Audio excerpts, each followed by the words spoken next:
Assalamualaikum warahmatullahi wabarakatuh.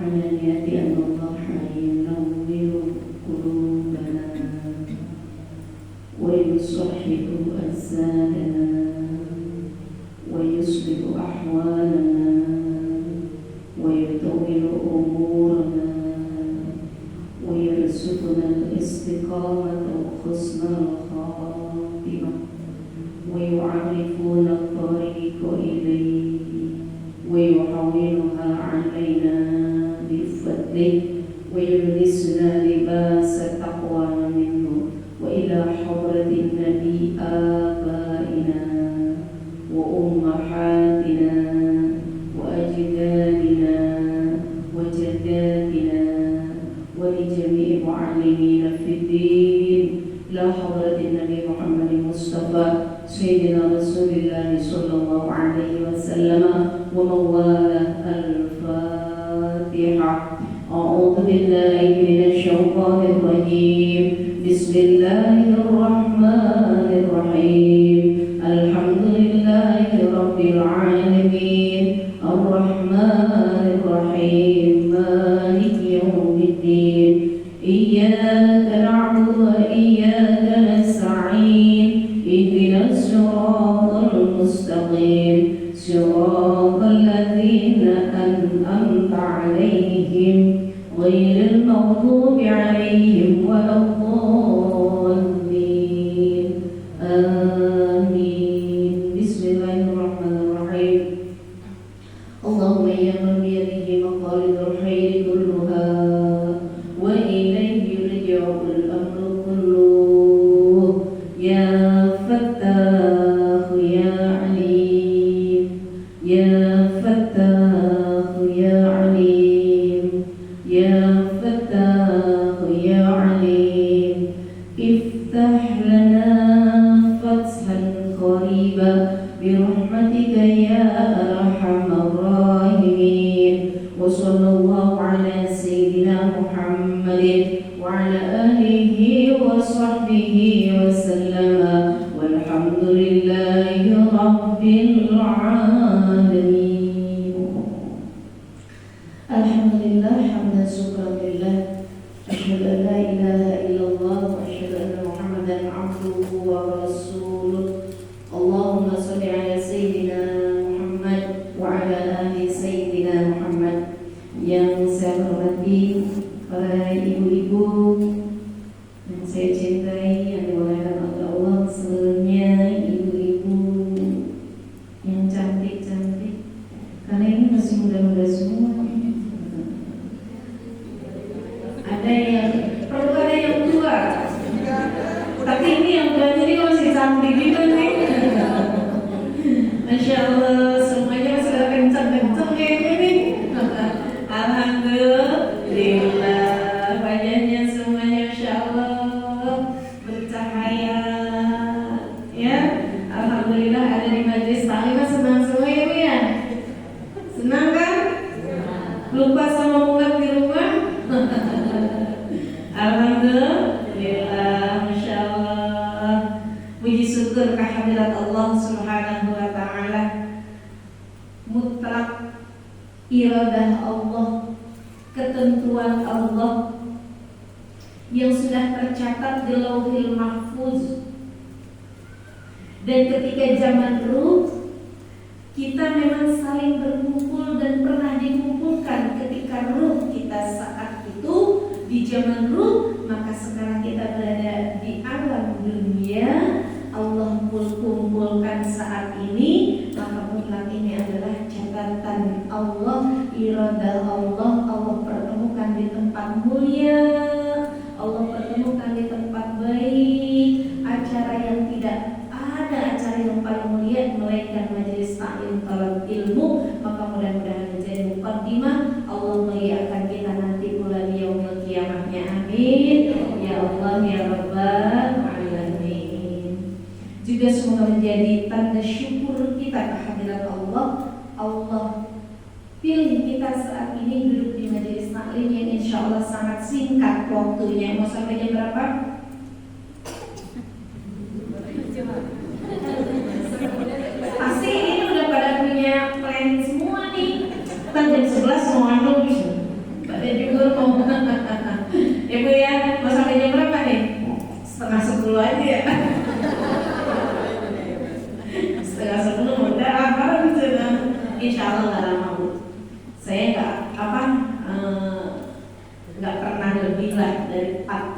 lama 40 menit.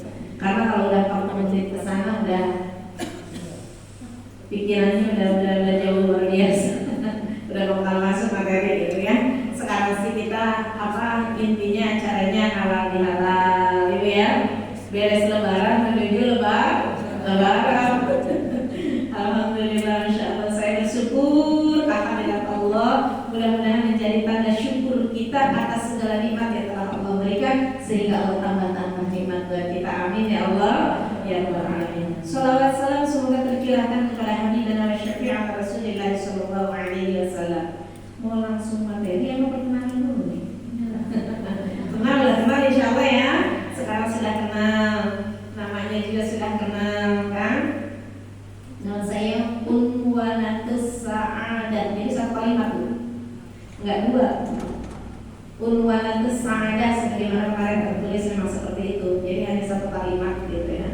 Satu kalimat juga luar biasa kayak orang Cilebut yang ada kereta panjang. Gitu. Saya tempat tinggal di Kelurahan Kencana. Kalau tahu perumahan Darmais itu nggak jauh dari perumahan Darmais, gitu kan?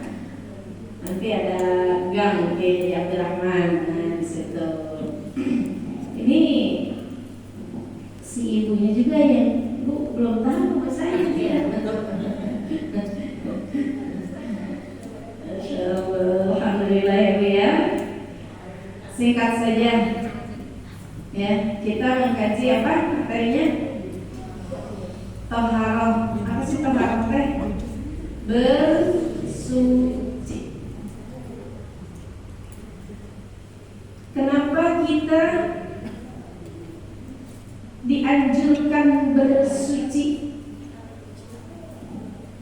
Ada wajib bersuci, ada sunnah kita bersuci, ada mubah kita bersuci. Dan bersuci itu luas maknanya. Ada bersuci secara johiriyah, ada bersuci secara batiniyah. Yang dikatakan dalam kitab itu adalah toharoh, bersuci. Karena kita ini ada dua kejatuhan hadas. Ada kita ini kejatuhan hadas besar dan juga hadas kecil. Hadas anu gede sudah nama buat ini. Ini ada orang Sundanya. Maaf kalau saya rada-rada campur sama Sunda. Kalau Jawa jangan tanya, nggak ngerti, apalagi Padang ya. Nggak ngerti saya. Ya. Itu tadi. Jadi hadas itu hukum kita berhadas, bersuci, ada yang wajib, ada yang sunnah, ada yang mubah, ada juga makruh. Karena hukuman tidak terlepas daripada wajib, sunnah, mubah, makruh, haram. Tidak terlepas dari itu. Sama. Maka kita pun ada wajib mengangkat hadas bersuci dari tubuh kita secara jasmania, tapi juga harus secara ruhaniyah. Harus bersuci secara johir, juga harus bersuci secara batin. Kita satu kejatuhan mengangkat hadas besar, satu di manakala kita beres daripada hadas haid, suci dari haid, suci dari nifas, setelah berhubungan suami istri, masuknya hasyafah kepada farji, Maksudnya pesunatan laki-laki kepada pesunatan perempuan, walaupun tidak keluar mani, wajib mandi, mengangkat hadas besar.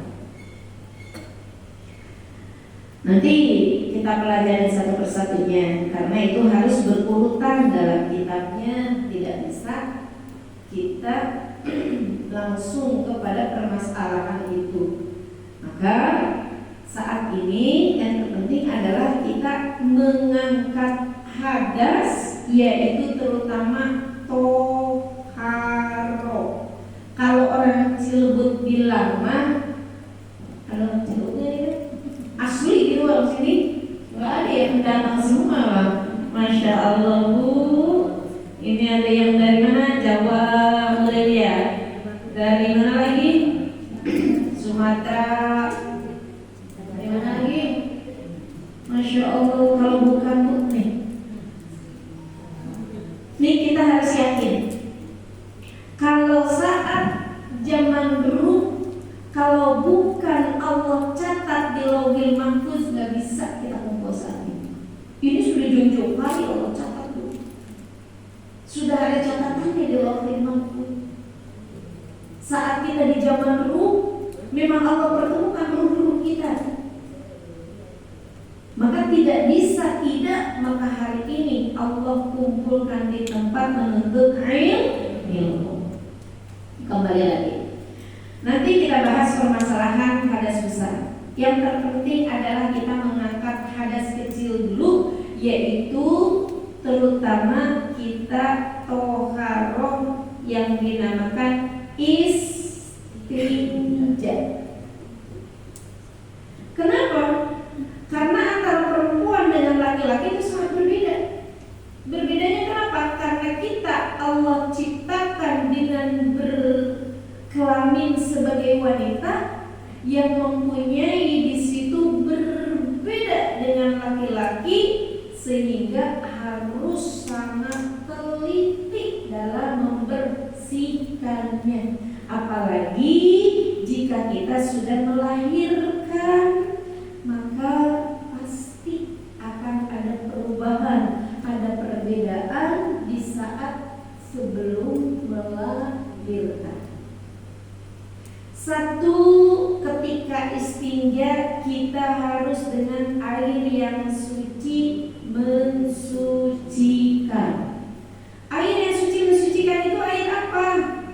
Air sumur, air keran, ya air sumur kan kita di keran kita keluar dari air sumur. Kalau di sini pakai apa? Apa sih? Atau sumur, tapi bagus airnya. Alhamdulillah, Masya Allah. Setahu saya di dulu tuh banyak pohon-pohon gitu ya, kebun lah. Bagus, syukur kalau makanya bagus. Nah itu satu, dengan air yang suci mensucikan. Air yang tidak mensucikan mana? Kalau ini air suci mensucikan Bu, jadi ibu boleh beristinja dengan air ini, boleh. Wudu dengan air ini boleh. Kalau dengan air apa? Ibu banyak sprit gitu. Mau pakai sprit saya mah sih. Sekalian mau pakai Coca-Cola. Kebetulan ibu stok banyak di kulkas gitu. Itu kan tidak suci, tapi tidak mensucikan. Air teh pun demikian, air seperti ini sudah dikasih teh, maka itu suci tapi tidak mensucikan. Suci untuk kita konsumsi, tapi tidak menjadi suci untuk kita mengangkat hadas. Air kelapa kan suci banget ya kalau ya. Tapi tetap itu air suci tapi tidak mensucikan. Air hujan boleh, air laut boleh. Itu kan sebenarnya pantai atau gimana, asin-asin keset-keset bulan mati hari. Baik asin-asin keset-keset itu mah boleh ibu istinja dengan air laut. Nah, maka di saat kita beristinja, sunnah kita istibroh. ngadehem. Nah, itu namanya istibro. Meskipun kayaknya sepele, cuma ngadehem, cuma istibro, tapi itu punya nilai sunnah. Ada catatan nilai pahala. Karena itu namanya amal. Sebab kita ini amal hanya dua, ada amal soleh, amal tidak soleh. Boleh juga disebut amal toleh. Amal baik, amal tidak baik. Apa sih amal baik? Perbuatan.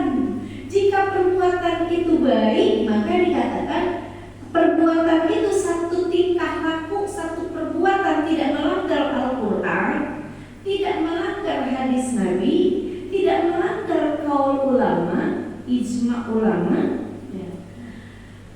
Tidak melanggar syariat, tidak melanggar adat juga, karena meninggalkan adat adalah meninggal itu pada dari kampung masing-masing punya adat sendiri ya.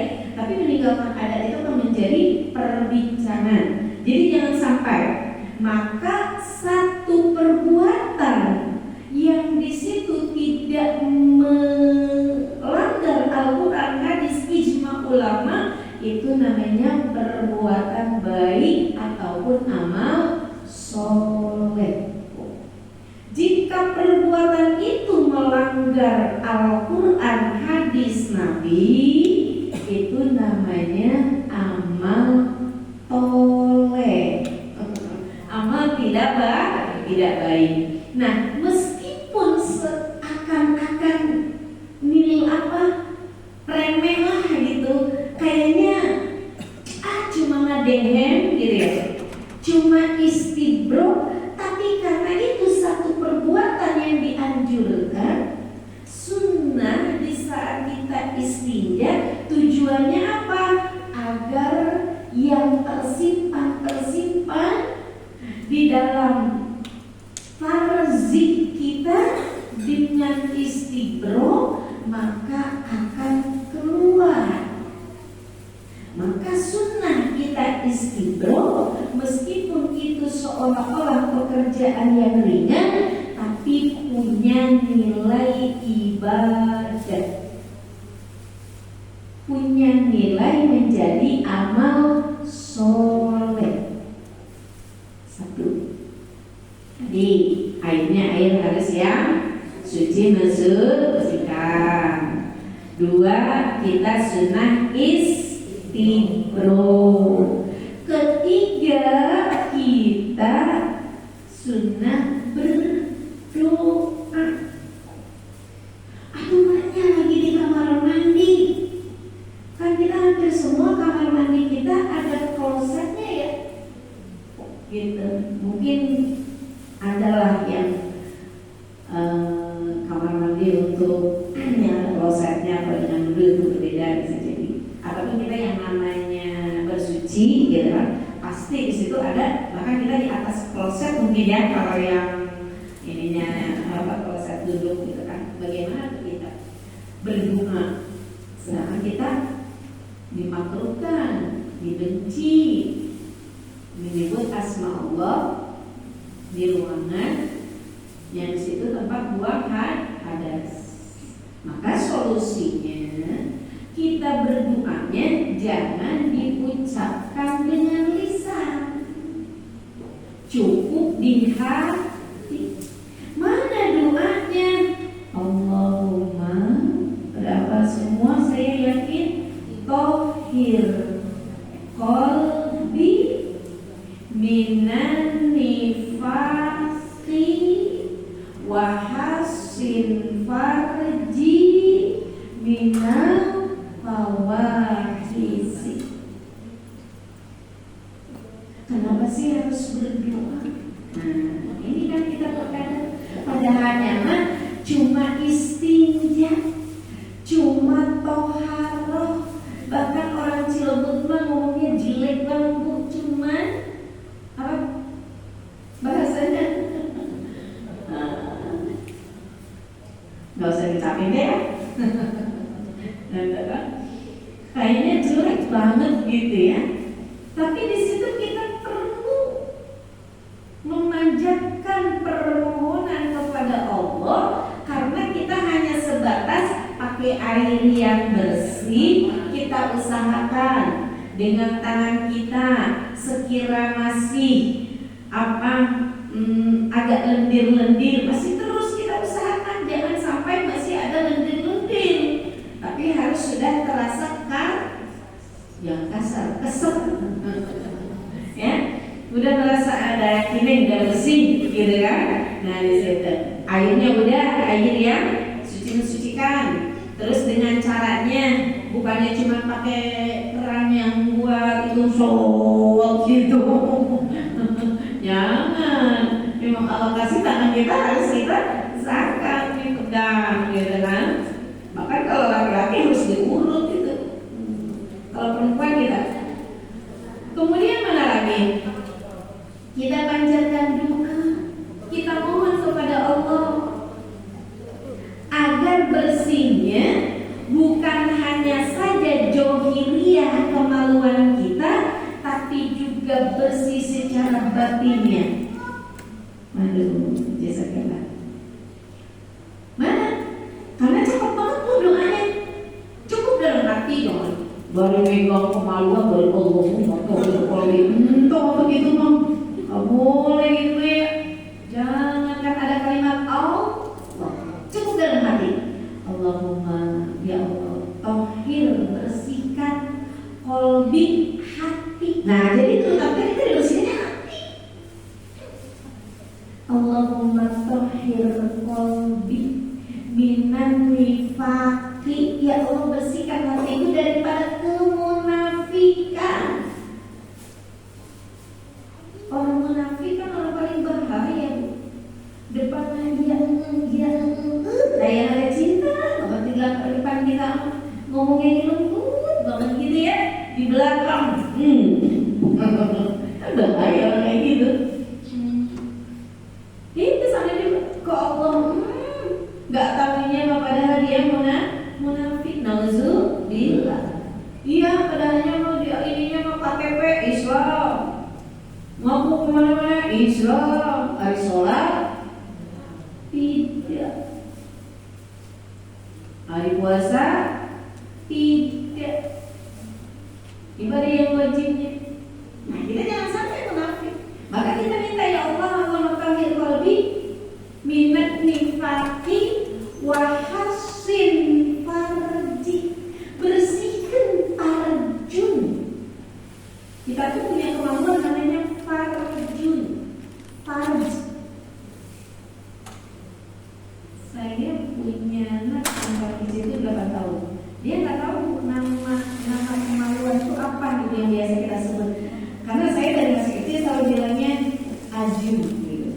Jadi kalau ini apa pipisnya atau ininya ajunya udah bersih belum gitu. Jadi dia nggak tahu tuh namanya apa.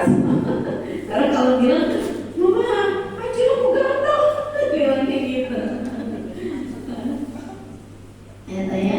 Nah itu farj. Biar dibersihkan. Karena kalau Allah nggak bersihkan walaupun dengan air satu galon kecil, satu toren nggak akan bersih. Tapi nanti Allah yang membersihkan. Maka perlu kita ada panjatan doa. Juga caranya kita jangan nongkrong biasa. Makanya Bu sebetulnya kalau untuk istinja mah lebih baik di kloset yang nongkrong itu.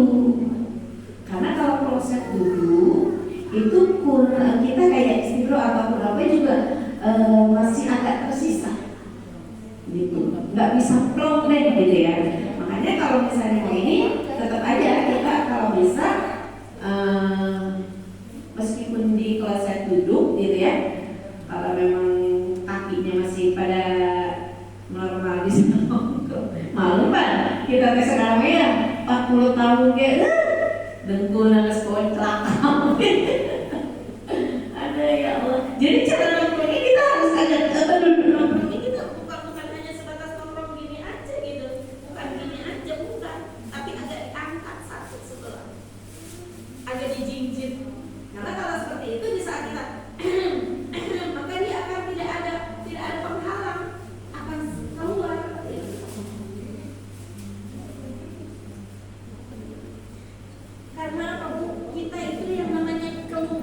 dari farzi itu kan banyak banget. Ada keputihan, ada madi, ada madhi, macam-macam gitu.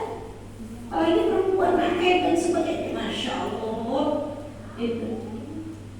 Maka saya selalu mengingatkan ya, kalau memang kita lagi pergi jauh gitu kan, sekiranya kita akan sholat itu di luar gitu, usahakanlah kita pakai pembalut gitu. Jadi di celana dalam kita itu dikasih pembalut atau apalah gitu yang sekiranya nanti di saat kita istinja, di saat kita toharoh, kita bisa cabut itu, kita ganti yang baru ataupun tidak diganti, celana kita tidak ada najis. Itu ya. Jangan sampai kita sholat memakai celana dalam yang memang kita sudah pakai tuh dari sini di Jakarta, bisa dari sini kemana lah, pergi kemana berjalan-jalan gitu kan. Karena khawatir saat kita jalan, kita beraktivitas, ada yang keluar. Mungkin kalau dari lubang belakang kubul tidak kalau dari kubul, tapi kalau kubul bisa jadi. Karena kalau ini kita kalau udah lahiran ya pasti udah beda saat belum head, ketika sudah head, ketika sekarang kita sudah melahirkan, itu pasti beda. Gitu kan, kita punya reproduksi, kita punya rahim, kita punya kelamin, apalagi perempuan yang amat sangat sensitif gitu kan, dengan keluarnya cairan-cairan itu gitu. Maka di situ kita perlu dengan ilmu, meskipun hanya yang namanya toharo.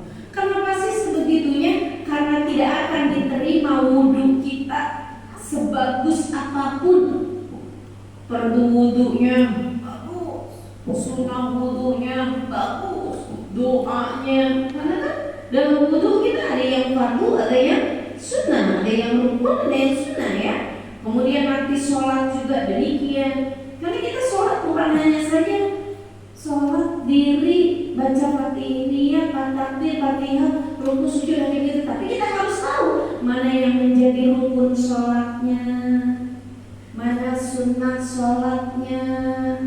Rukun sholatnya ada 3, ada yang harus kita kerjakan, ada yang harus kita ucapkan, ada yang hanya hati kita yang berperannya, ada yang itu nanti dinamakan rukun qalbi, rukun qauli, rukun fi'li. Nah itu ibadah kita, wudu, sholat dan sebagainya. Jika toharohnya tidak bersih, maka itu pun tidak menjadi amal soleh. Karena nanti akan kembalinya kepada mardudatul latuqbalu, tidak diterima, malah dibalikin lagi sholat kita. Nauzubillah. Tapi gimana kalau ada orang yang gak berhenti pipis? Sekali gitu, mungkin karena dia entah, karena ada ya, saya punya saudara dia jatuh, jadi selalu pipis gitu, gak putus-putus tuh pipisnya. Ataupun ada orang yang selalu buang angin, kentut dulu gak berhenti, jadi sebentar dantut lagi, sebentar dantut lagi gitu ya. Ini kita kalau buang angin, mending yang ada bunyinya apa ada bunyi?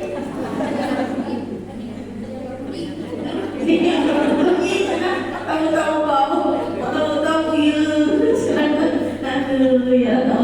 Karena kan kita langsung nggak betah tuh ya, pas lagi kumpul gini padahal saat kumpul begini ada bau udah diem, pura-pura kayak nggak tahu. Cuma di mulut kita nggak betah, kita langsung ngomong. Apalagi ada suara nama. Lagi kumpul sama suami ada bau, nah ya coba kalau nggak langsung untung ya pasti jangan saya dari nggak bakal kita diam nggak bakalan langsung spontan Ya. Nah, ada orang yang mikir, bagaimana itu kalau yang seperti itu udah dibersihkan tapi masih terus keluar aja? Mungkin dia kalau kayak barang elektron udah konslet. Iya kan, kita punya urat saraf gitu kan, ada keinginan berarti udah konslet gitu. Nah kalau memang udah seperti itu bagaimana? Itu namanya dikatakan dalam kitab lidaimil hadas, orang yang langgeng hadas.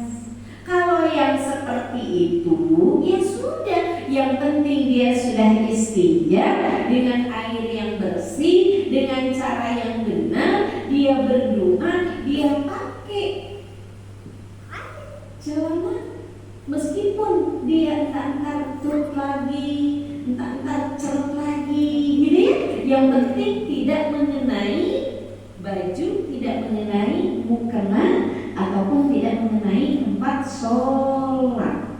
Gimana baca Quran? Udah gak apa-apa, ambil Quran, silahkan. Karena itu mah orang namanya lidaimil hadas. Kita alhamdulillah semuanya pada sehat. Maka satu, agar menjadi bersih diri kita, suci di dalam melaksanakan ibadah.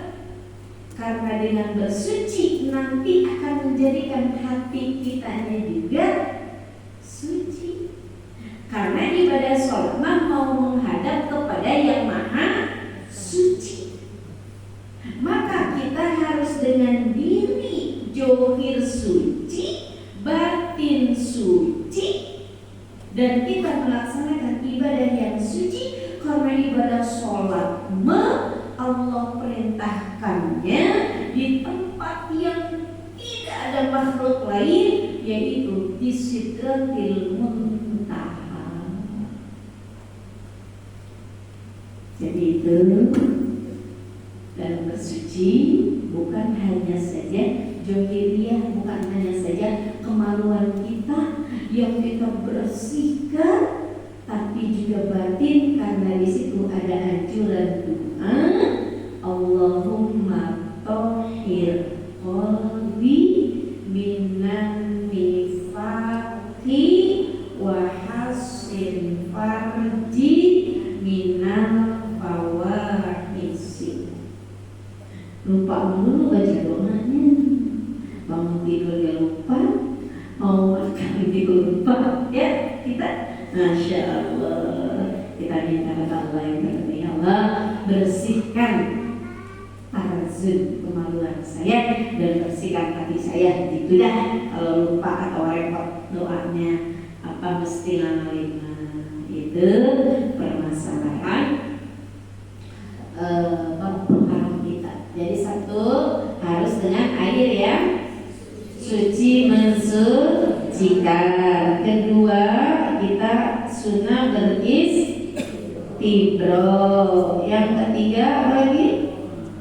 Kita harus berdoa, gitu ya. Karena di sini perlu kita memperjuangkannya dalam bersuci, secara johir dan secara batin. Johirnya mana? Itu kita berusaha. Ada tangan kita mesti pegang kemaluan kita. Kalau melihat kemaluan itu makruh ya, sebetulnya gitu. Tapi kan kita ada waktu-waktu harus kita bersihkan. Tuh siang tumbuh-tumbuh. Sunnah harus dicukur. Paling ini orang yang beribadah haji nih, ibu atau umroh harus dicukur itu, biar kayak tahu kan. Kenapa? Kalau ibadah umroh kan kita nggak boleh gatel bulu, bisi gatel. Ibadah haji begitu juga, dan memang itu sunnah karena di situ bersarangnya iblis. Jadi harus dibersihkan. Mau disesar aja kan harus dibersihkan, tapi padahal yang disesar apa? Belum, kenapa itu yang dibersihkan? Ayo, itu memang seperti itu. Harus dibersihkan. Jadi kita minta bersih secara johir bersih secara batin, bersih secara syariat, bersih secara hakikat. Maksudnya hati kita itu dibersihkan. Bersih secara dia memang dia udah bersih, tapi juga bersih menurut Allah. Karena dengan bersih itu akan terasa indah. Ibu lihat rumah kalau bersih mah kan rumahnya bagus, tambah bersih, enak gak? Nanti mau sholat masya Allah bersih, rapi, kan kita nyaman. Yang ada kalau setengah jam lagi bisa tidur ini kayaknya. Terlalu nyaman kan? Nah itu permasalahan toharo, karena kita nggak ada. Allah Subhanahu wa ta'ala berfirman, "Wa ma khalaqtul jinna wal insa illa liya'budun." Kita tadi sudah ibadah teh berbuat amal apa tadi teh? Amal soleh. Ibadah mana yang wajib buat kita orang Islam? Ibadah sholat. Maka sholat harus bersih johir, bersih batin. Nanti kalau memang Allah iradahkan kita dipertemukan kembali, maka untuk permasalahan hadas besar. Namun berapa jam? Berapa menit? Berapa jam sih? Makanya saya harus melihat ini. Nah, sedikit aja saya minta waktu. Bu, kita berapa? Minggu ya? Minggu. Nah, Jumat depan itu insya Allah kita hari raya besar, hari raya agung, hari raya Aidil Adha, Idul Kurban. Bukan lebaran haji. Lebaran haji. Jadi yang puasanya juga haji atau Pak Haji, justru yang belum haji. Kan haji itu ibadah wajib, rukun Islam yang ke-5. Cuma ada kalimatnya manis tatoa, bagian mampu apanya?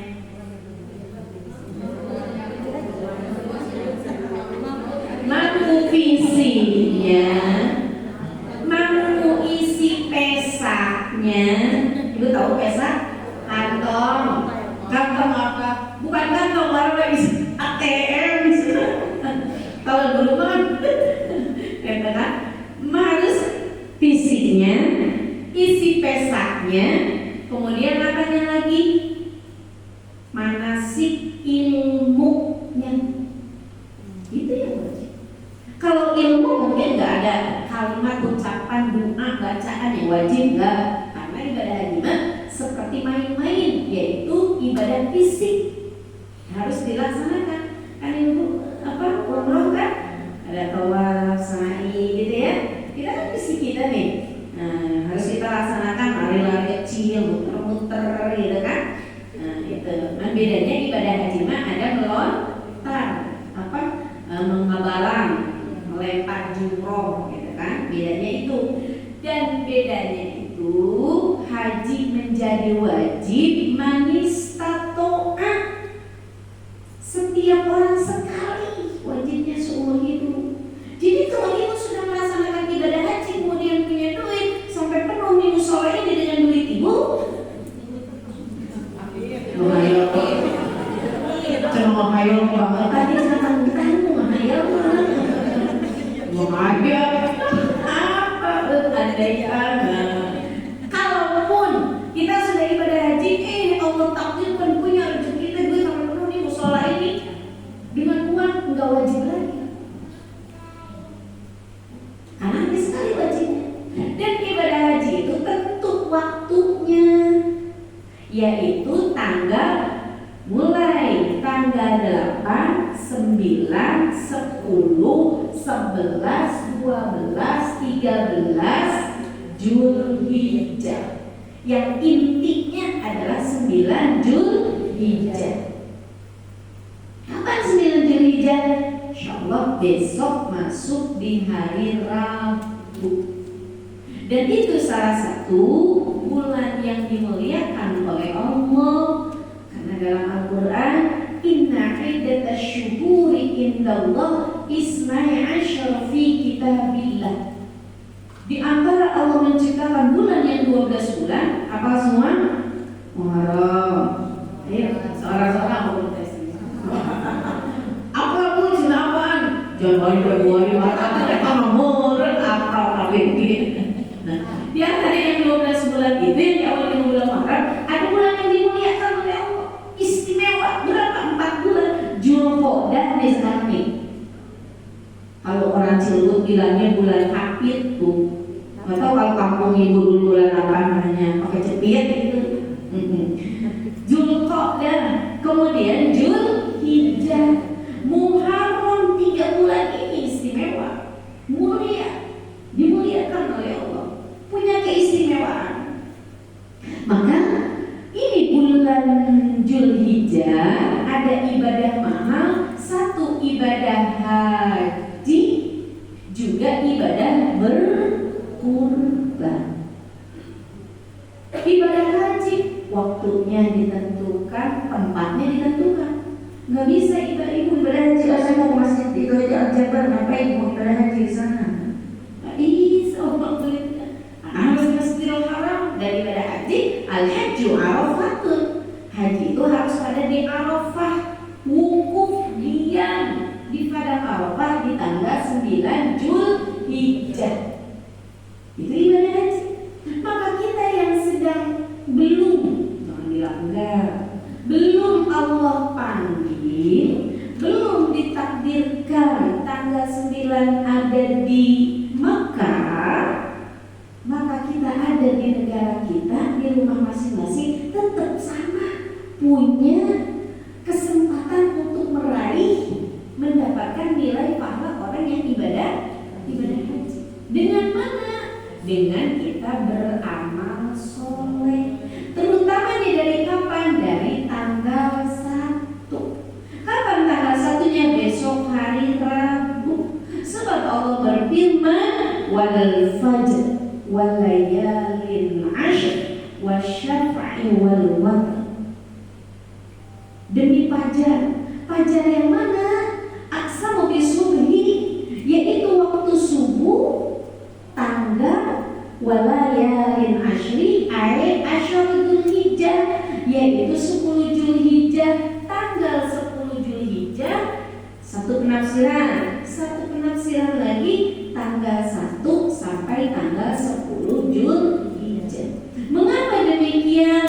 Nih, sebab dikabarkan dari baginda Rasulullah sallallahu alaihi wasallam, ma min ayyamin al-a'malu shalih fiha ahabbu ila Allah ta'ala min hadhihi al-ayyam, yakni ayyam asyara Dzulhijjah. Qul wa la jihad fi sabilillah, qala wa la jihad fi sabilillah ila rajulun kharaja bi nafsihi wa malihi falam yahdiz bidzalik. Jadi tidak ada amalan yang paling dicintai oleh Allah melainkan amalan 10 Zulhijjah.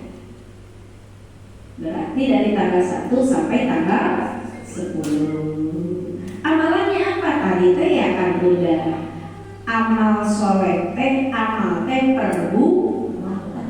Soleh teh sesuatu yang baik, tidak melanggar Al-Quran, tidak melanggar hadis, tidak melanggar ijma', kan? Berarti silakan. Kita disuruh orang yang berbuat baik di tanggal 1 sampai tanggal 10 Zulhijjah, Allah ahabbu ilallah, lebih Allah cintai, sangat Allah cintai. Dengan terserah ibu amalnya mah, mau banyak sholat, biasa sholat duha cuma 2 rakaat, sekarang mau 12 rakaat. Maunya saya mau puasa, mana?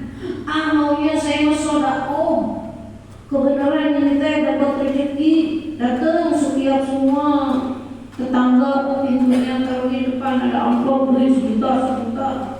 Wah itu mau langsung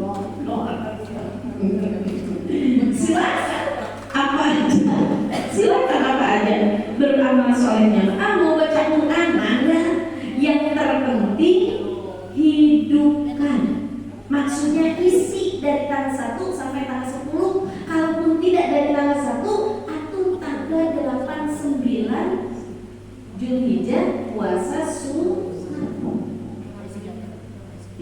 puasa Tarwiyah dan puasa Arafah. Masa waktu Tarwiyah ya? Itu pasti ada tuh yang WA, Bu, keren ya hari Tarwiyah, hari Arafah, hari apa yang puasa ya? Pasti gitu. Bu, ini hari Tarwiyah apa hari Arafah ya? Guys, niatnya puasa. Coba di sini lihat Bu. Wal yaumul saminu al-yaumul ladzi sama yaumut tarawiyah. Barang siapa hari yang ke-8 itu dikatakan hari tarawiyah. Man shoma, barang siapa yang puasa pada hari itu, maka Allah berikan minal azmi ma la ya'lamuhu illallah. Allah kasih ganjaran, Allah kasih pahala, enggak ada yang tahu, dirahasiakan oleh Allah, yaitu pahalanya hanya Allah yang tahu. Kan kalau sesuatu dirahasiakan berarti istimewa ya, jadi membuat kita apa? Semangat gitu. Karena sangat luar biasa. Wa yaumut tasi'u yaumul ladzi wa yaumul arafah. Orang yang pada hari ke-9 itu dengan hari Arafah. Maksudnya kana kafaratul lisanil iman wa salatul mustaqbaratun wa huwa yaumul ladzi unzila fihi al-yawma akmaltu lakum dinakum wa aslamtu alaikum ni'mati wa raditu lakum al-islam dinan. Tanggal 9 Zulhijjah itu dikatakan hari Arafah. Hari saat orang sedang sibuk yang ibadah haji, melaksanakan ibadah haji, kumpul di Arafah berpakaian putih semua, gak boleh pakai minyak wangi, gak boleh misal ada nyamuk dikepuk nyamuknya atau ada semut dimatiin, berarti harus tuker dengan satu kambing. Kalau kita sedang ibadah haji tuh puncaknya tanggal 9 ada nyamuk, kan kalau di rumah kita enak banget, matiin tinggal nyamuk gitu kan. Kalau nggak ada semut, tindas kita semut mah, setelah dilaler mah, dulu paling galak kalau laler. Nah, gitu. Maka itu harus bayar dam namanya. Harus kita memotong satu kambing, bayar dam. Nah ini sedang sibuk, kegarap ngomongnya, sampai nggak boleh. Gak boleh pakai minyak wangi, gak boleh pakai lipstick juga. Pokoknya hari itu kan kita sesederhana mungkin. Gak boleh pakai pakaian yang bagus-bagus, pokoknya putih semua. Karena sehari itu harus merasa kita benar-benar seperti inilah kita terlahirkan, tidak ada apapun.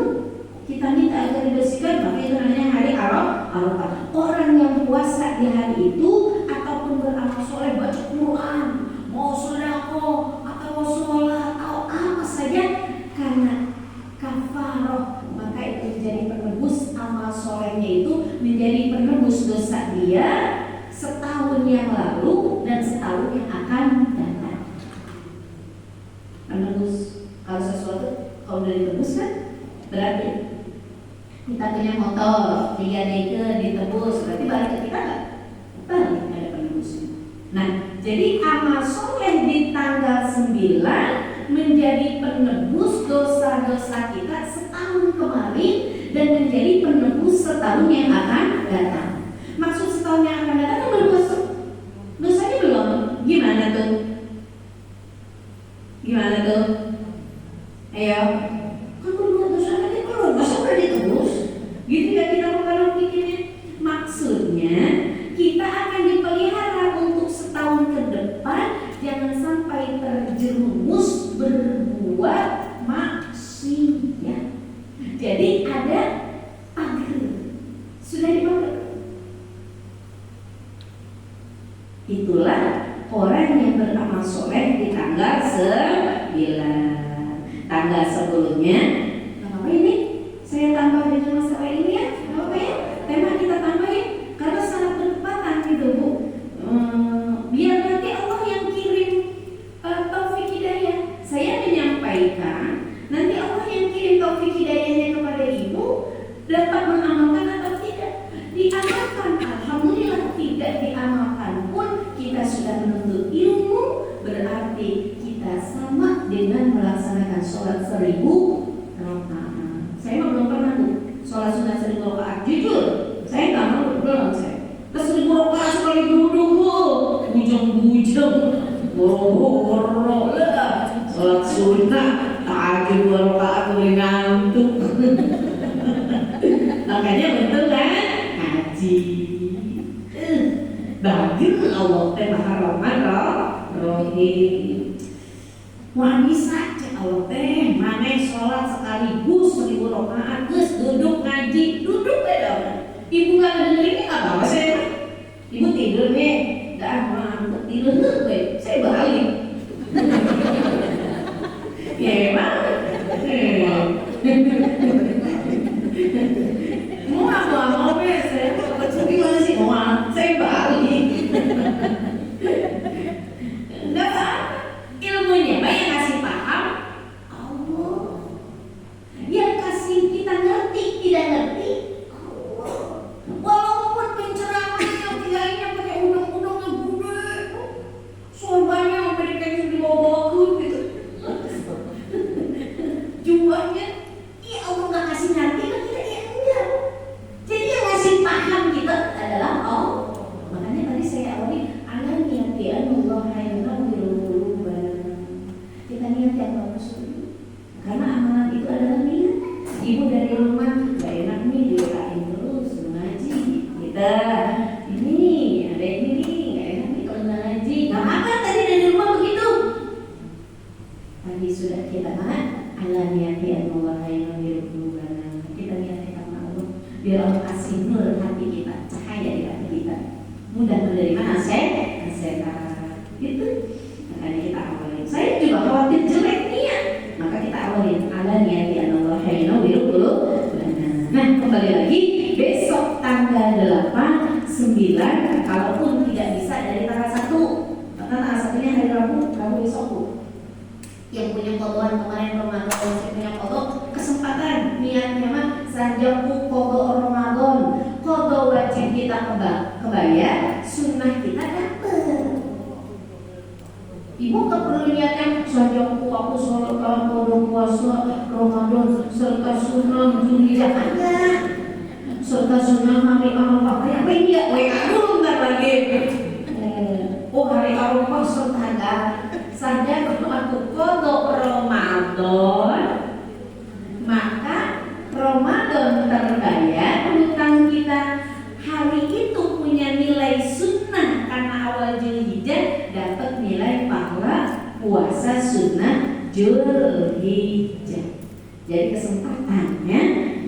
Kemudian tanggal 10-nya yaitu namanya hari Idul Adha. Yang keduanya tadi di bulan ini ada amalan mahal, 1 ibadah haji, 2 berkorban. Korban itu mau duit, beli sapi, beli apa nih? Kambing, harus pakai uang. Berarti itu mahal. Ini ada ibadah, tapi itu semua kita setiap kepala orang beragama Islam beriman sunnah datang tanggal 10 melaksanakan ibadah kurban. Sunnah apa? Sunnah muakkadah. Jadi kalau ibadah haji wajib, kalau korban itu sunnah muakkadah. Jadi levelnya cuma di bawahan wajib, tapi tidak menjadi wajib. Kalau kita tidak pun berdosa. Cuma jika dilaksanakan itu punya nilai yang sangat tinggi, mulia pahalanya di sisi Allah. Kenapa? Ya kita kebet. Ya. Nah. Kalau nggak pakai kita bisa ibu. Asik tangannya gitu. Kalau ibu bacanya maka. Wal yaumul asyir wa yaumul adha. Hari yang ke-10 itu ada namanya hari Idul Adha. Man qurba qurbanan, barang siapa yang berkurban. Berkurban apa? Mau kambing, mangga. Saya masih keluarga kambing 1 silahkan. Mau sapi bagus. Mau kerbau juga boleh. Sejak gajah dagingnya gede-gede. Saya mereka gajah biar lihat orang seperumahan yang berlari. Wah, terima. Mana? Maka dari kambing, dari sapi ataupun kerbau, onta boleh. Onta dagingnya lihat. Lihat. Walaupun pakai presto dia lihat. Qasrat min damihi, maka setetesan darah kambing, darah binatang yang kita korbankan, min damihi, 1 Ghafarallahu lahu dzunubahu wa dzunuba iyalihi, mengampuni dosa-dosa kita dan dosa keluarga kita. Jadi ibu walaupun namanya suami, ya ibu juga kebagian nilai mana. Ibu juga misalnya sekarang mau saya, mangga silakan. Sekarang mau anak yang ini, boleh. Mau orang tua, boleh. Tapi kalau orang yang sudah meninggal, itu tidak kejatuhan sunnah muakkadah. Jadi antara orang yang sudah meninggal dengan kita yang masih hidup, lebih utama kita yang masih hidup. Orang tua kita yang sudah meninggal kebagian paklaknya, karena anaknya berkeluar baik. Jadi ibu jangan, ini papa gimana sih kemarin? Oh, ayo papa, kalau harus mama aku. Jadi berapa kayak udah jadi itu perbuatannya. Kalaupun tidak berkorban, wa man aqama fihi mu'minan aw tasaddaqa fihi bi shadaqatin ba'asallahu ta'ala yaumil qiyamah amana wa yakunu mizanuhu asqal min jabali uhudin. Kalaupun ibu gak berkorban, di hari itu disuruh bersedekah, memberi makan, karena man aqama fihi mu'minan, dan siapa yang ngasih makan kepada orang mukmin, aw tasaddaqa atau bersedekah bisadaqatin, dengan sedekahnya Allah ba'asallahu sahul yaumil qiyamah, nanti di hari kiamat kita dibangkitkan amanah dalam keadaan hati itu tenang, wa yakunu mizanuhu, dan timbangan amal baik kita akan diberatkan asqalu min jabali uhudin, seberat gunung Uhud. Jadi kesimpulannya, kita besok insya Allah hari Rabu masuk tanggal 1 Zulhijjah, dan bulan Zulhijjah itu bulan yang dimuliakan oleh Allah. Maka ada amalan yang waktunya tidak boleh keluar dari bulan Zulhijjah, tanggal 8, 9, 10, 11, 12, 13, yaitu ibadah haji bagi orang yang sedang mendapatkan panggilan nasib ibadah haji, dan juga ibadah kurban buat kita yang memang di negara kita, di tempat tinggal kita. Itu menyamai ibadah kurban dengan orang yang sedang ibadah haji. Mana? Karena orang berkurban berarti dia menyembelih sifat kebinatangan pada diri kita. Kalau nafsu kan yang dihilangkan, Bu. Saya mau ngilangin nafsu dalam diri, ya jangan. Kita gak ada nafsu makan, gak ada nafsu tidur, gak ada nafsu seksual. Wah, kacau suami kita. Ya. Tapi harus diatur nafsunya itu agar kita sifat kebinatangan. Kalau kambing kan pengen kawin dong, pengen makan, pengen apa, kita mah harus dengan cara yang baik. Maka dengan berkorban membunuh sifat kebinatangan. Wallahu a'lam bishawab. Mohon maaf kalau kebanyakan ada materi yang ditambah, karena ini sangat penting, Bu. Karena ilmu wajib menuntut ilmu, ilmu hal. Kita wajib menuntut ilmu itu 3. Ilmu tauhid, mengenal kepada Allah, wujud bidang pokok. Yang kedua, ilmu fikih. Ilmu bukan kita ibadah, tadi itu toharoh. Kemudian ilmu apa? Tasawuf, membersihkan, merapikan hati kita. Dan yang wajib ada al-ilmu hal, ilmu yang saat ini kita butuhkan. Kita butuh besok datang tanggal bulan Zulhijjah, biar kita tahu, punya ilmunya. Maka sedikit saya bahas, mohon maaf keluar dari tema. Sekian. Sudah? Kita baca tema, kita tutup doa. Kalau ada yang mau dibahas, minum ah. Alhamdulillah, syukran jazilan ala irsyadikum Ustazah. Semoga apa yang disampaikan akan sangat bermanfaat dan kita, semoga juga kita diberikan taufik dan hidayah sehingga kita dapat mengamalkan apa yang baru saja ilmu kita dapatkan ini, dan juga kepada Ustazah semoga diberikan keberkahan dan kebaikan. Baik, buat ibu-ibu sekalian, dipersilakan jika ada yang ditanyakan. buka untuk juga orang tanya terlebih dahulu ya. Monggo yang mau ditanya, kalau mama, ibu, barangkali ada yang mau dibahas. Kalau saya bisa, saya jawab. Kalau enggak, kita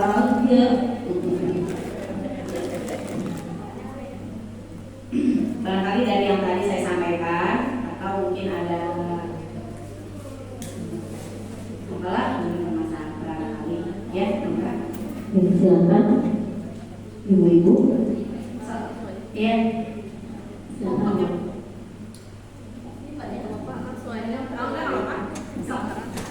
Assalamualaikum. Ya, mau nanya terkait kurban. Ya, kan kalau kita kurban misalnya, apa atas nama kepala keluarga suami. Artinya kan suami itu kita sebagai istri dan anaknya itu sudah ditanggungkan atas nama suami. Tapi kalau misalnya orang tua, apakah sama sebagai satu kepala keluarga atau harus terpisah?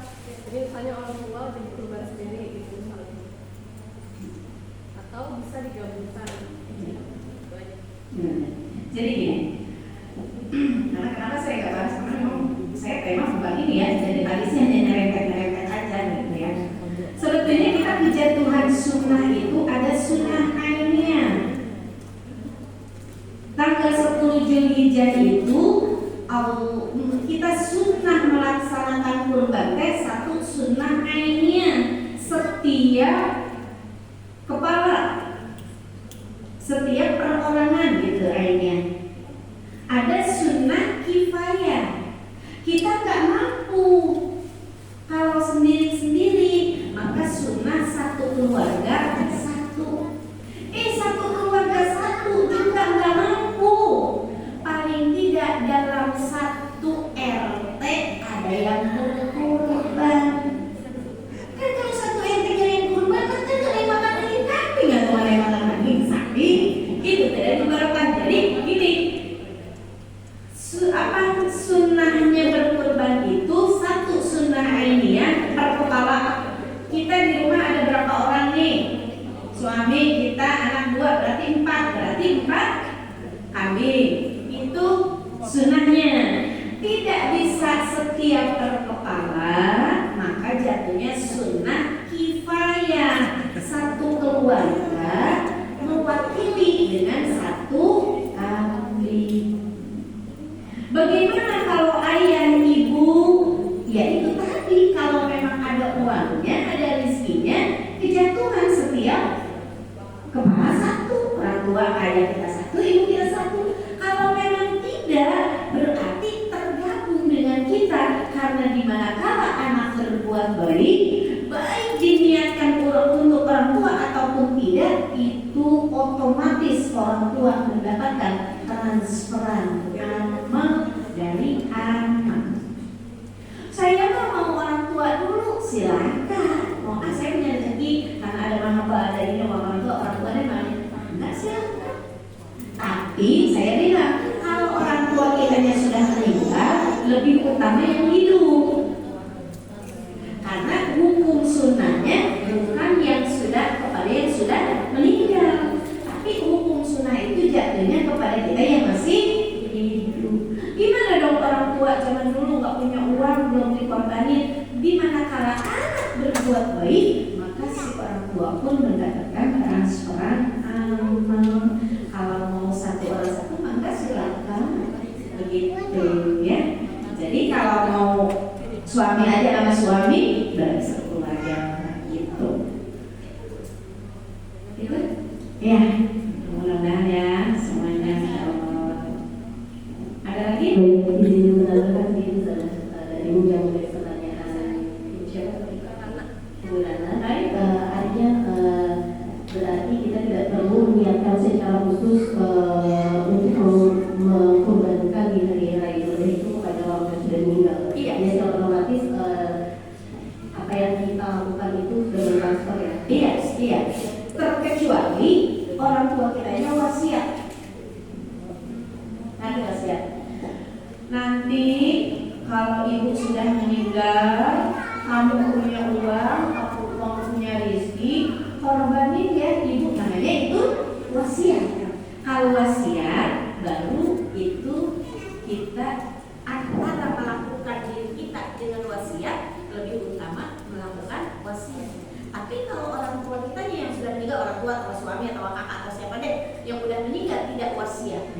itu tidak kejatuhan hukum melaksanakan sunnah kurban, karena sunnah kurban jatuhnya kepada kita yang ya. Udah? Kalau tidak dibahas, kita tutup dengan hajatan doa. Kita awali dengan doa, kita akhiri dengan doa. Oh ya, ibu, ini ya, adanya di pembukaan nanti akan ada musyawarah. Untuk permasalahan memberi materi, saya nggak mesti harus saya aja. Kalau ibu memang ada punya teman atau siapa gitu yang biasa memberikan tausiah kajian, maka silakan. Kan ibu permasalahannya gini, apa yang saya sampaikan belum tentu ibu semua menyukai. Ibarat makanan deh, belum tentu yang kita suguhkan itu semuanya menyukai, menyenangi, memahami mungkin ya. Jadi nanti dimusyawarahkan lagi. Enggak mesti harus saya. Ibu juga ketuanya, juga para jajarannya, pembawa acara dan juga siapa perlu istimewa ibu. Saya juga perlu istimewa. Memang menurut Allah terbaik atau tidak? Itu ya. Kalau untuk permasalahan agama nggak bisa sembarangan. Ibu juga harus istimewa dulu. Baik enggak nih? Ibu dengerin apa yang saya sampaikan. Jadi jangan sembarangan. Nanti nggak tahunya saya kabur lagi. Ya, harus seperti itu. Kenapa? Karena kita inginnya bukan hanya di dunia, dia sampai nanti di akhirat. Ibu nyelamatin saya nyelamatin ibu. Kita sama-sama itu. Nanti silakan dimusyawarahkan lagi. Kalau memang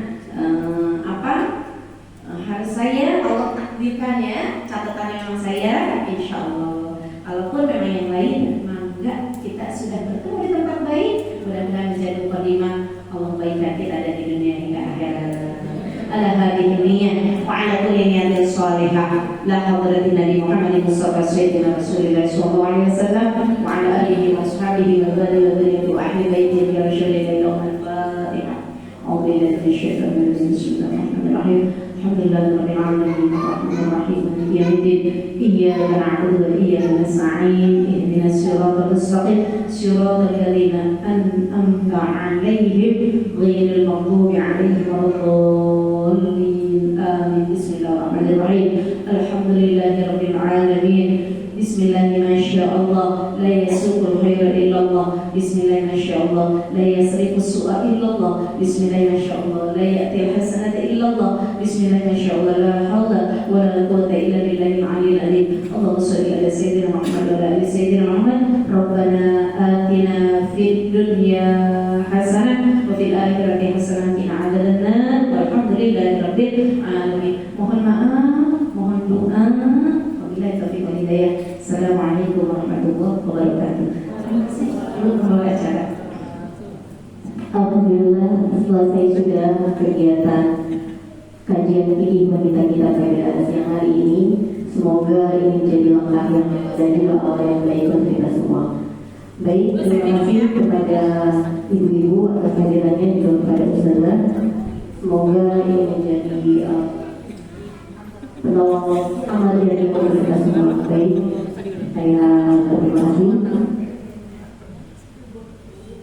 Dan kali ini mohon izin untuk kita bersalam-salaman ya, sama-sama untuk salam bersama juga. Baik, wassalamualaikum warahmatullahi wabarakatuh.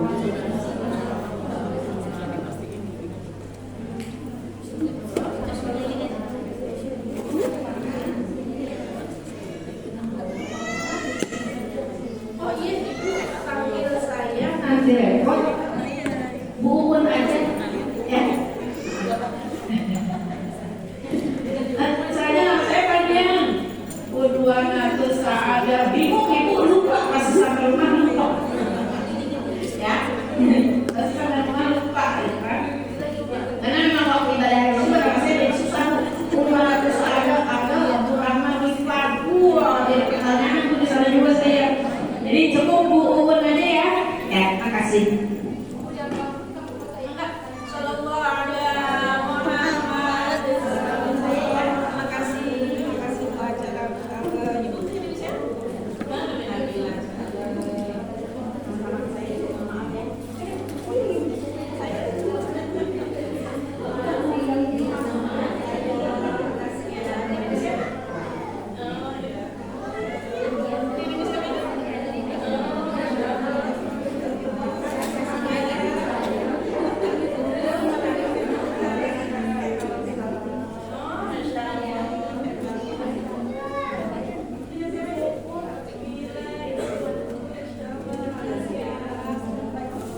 Oh iya, bawa.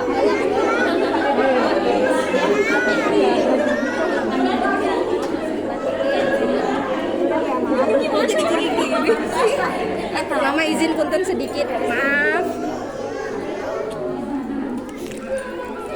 Udah kan kita putar rumah kemarin tadi. Izin.